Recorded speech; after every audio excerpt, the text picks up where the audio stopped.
Set myself in the chin. Hi. Happy Saturday. If you're seeing this on a Saturday. So I wanted to talk a little bit about time.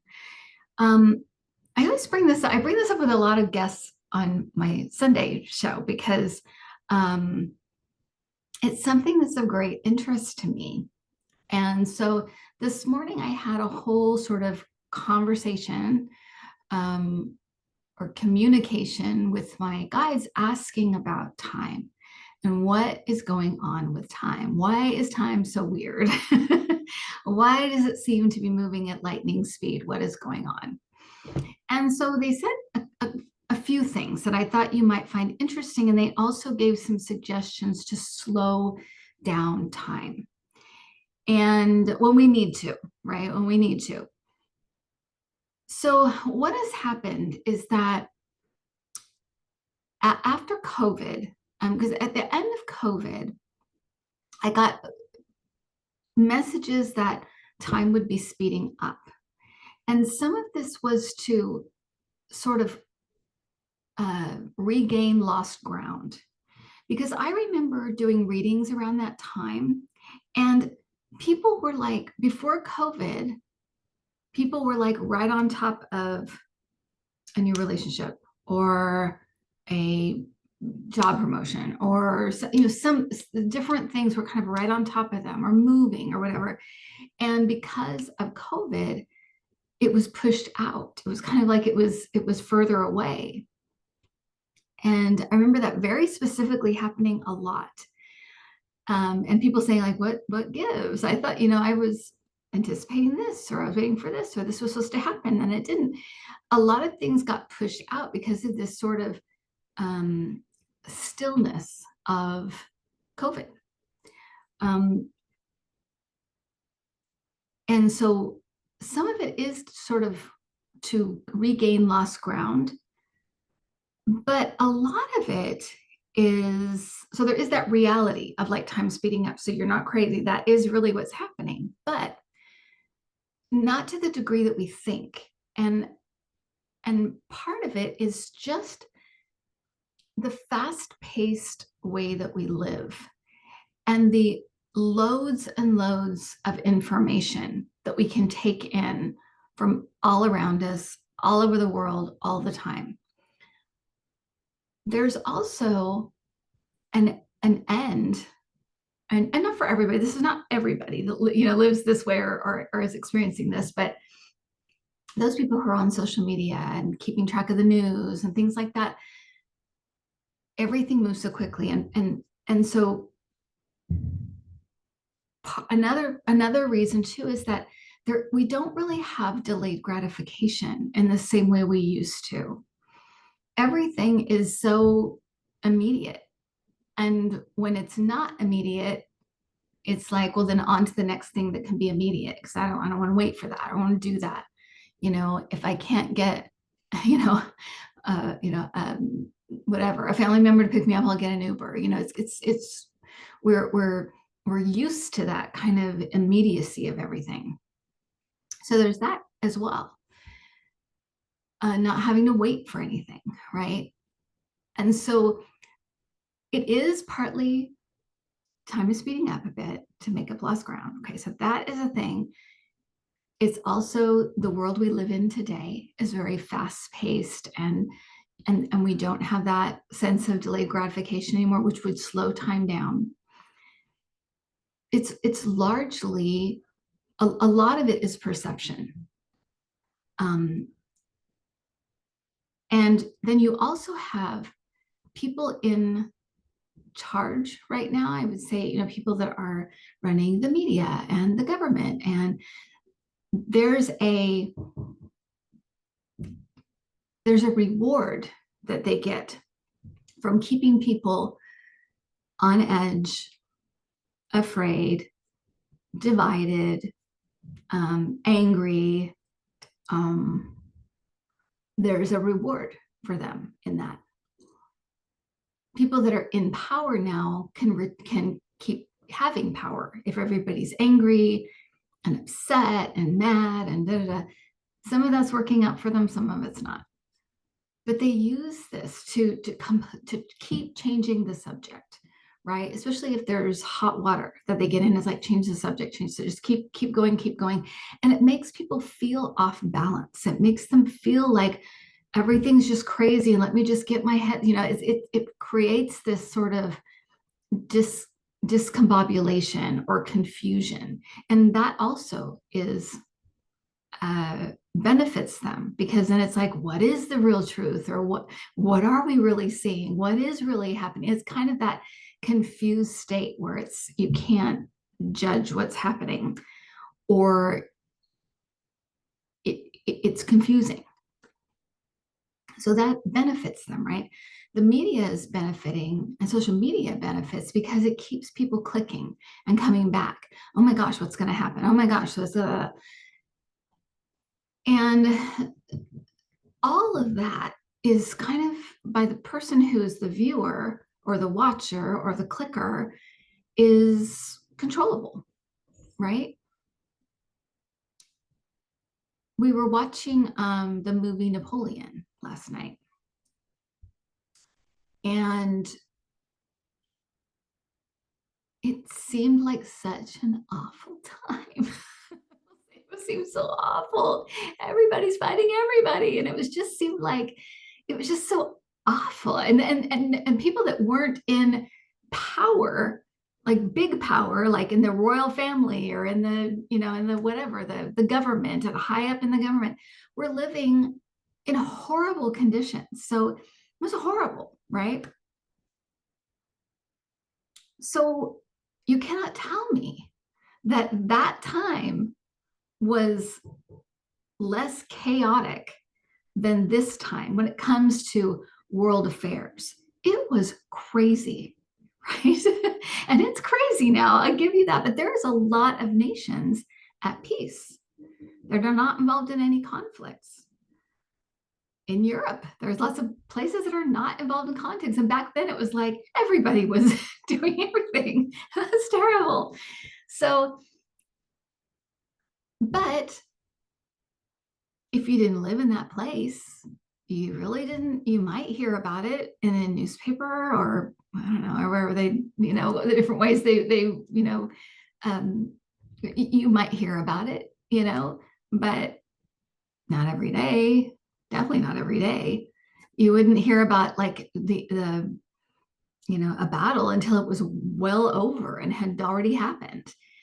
You weren't getting a first, the lead up to seeing the battle, and then, you know what I mean? So uh, it's the perception that everything is crazy and crime is everywhere and everything's happening, and it really isn't true.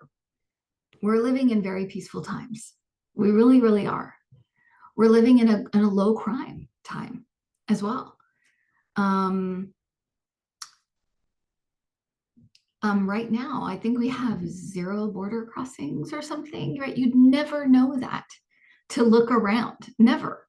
You'd never know it to look at the news. You'd never know it to look at whatever. This usually strikes me when I go to England. When I go to England, I watch game shows and stuff like that. I don't watch any kind of news or anything like that. I do watch the BBC, but the BBC is kind of just a look at the world. It kind of looks at Parliament and that kind of thing, but it does not keep track of, whose tweets or everyday stuff that's going on. Every once in a while, something in the news will break through. When I was there this last time, the story about Abrego Garcia broke through. And so I called home and said, what's going on? So that it will break through every once in a while, but it's so apparent that when you're here and you're seeing the news here and you're watching about things here, it's so different. It really is different. And like I said, a lot of it is that the people in charge benefit from that. The media benefits from that we're all freaked out and scared and confused and weirded out and on edge and all that stuff, right? So we can look at that and know that a lot of this stuff with time is perception. It's the way we're perceiving it. Now, let me give you a couple of good examples that my guys gave me. think about being a kid the night before Christmas. If you celebrate Christmas, um, being a kid the night before Christmas, the night of Christmas Eve seemed so long. It seemed like the longest night of a kid's life, right? Because we're anticipating the next day or anything you're looking forward to, happening the next day. The day before seems so long, especially when you're a kid, right? Because you're anticipating, and it makes time stretch. The other thing that makes time slow down, right? But it's also that delayed gratification we were just talking about. We don't have much of that anymore. We can get everything right now. So it just seems like, okay, on to the next thing, on to the next thing. But if you do something like, so adding in something in your life with delayed gratification would help time slow down for you. For example, if you garden, right? You're on gardening time. It takes time to see the fruits of your labor. It takes time for things to grow and peek out through the soil. So it slows things down. And that's the time you're on. And it's a much longer stretch, and there's lots of delayed gratification. Something like knitting, where you're knitting something that is, you have this goal, right? You're knitting a little bit every day to reach knitting a sweater or whatever, right? It slows things down. Even doing like a jigsaw puzzle, it can slow down time, right? So there's that delayed gratification. And then this also brings us to being in the present moment. That can slow down time a lot. When I've talked about going to the silent retreat, when you go there, there's no clocks, there's no Wi-Fi. So you really are on the time of just being there, and you really are looking at the sun, where is the sun? That's your time. And what I found there is that what's always so surprising to me is that not only does the time there seem so long, and not in a bad way, in a way that you're just aware of every little thing. You're so in the moment, and being in the moment slows everything down. That's why it's so good for us to just take a few deep breaths and reset. Eckhart Tolle, which I'll say, and you can drink even though it's Saturday, says that a deep mindful breath, one deep mindful breath is a meditation. But that's why, is because it resets something in us and it slows everything down just for a second. And it's like you can catch your breath finally. Finally, it's like, okay, I can catch my breath. But what I noticed there too is that my whole system was different. My eating system, like when I was hungry, was different. My sleeping, that was the big thing. That's a big change, is my sleeping was so different. I'm not an early riser at all, but when I was there, I'd rise really early, take like a short nap at like 11 or 12, and then go to bed early. It was really weird. It's not at all the clock I'm ever on when there's clocks and when there's stuff and when there's, things we want to do and watch and whatever. It's so different.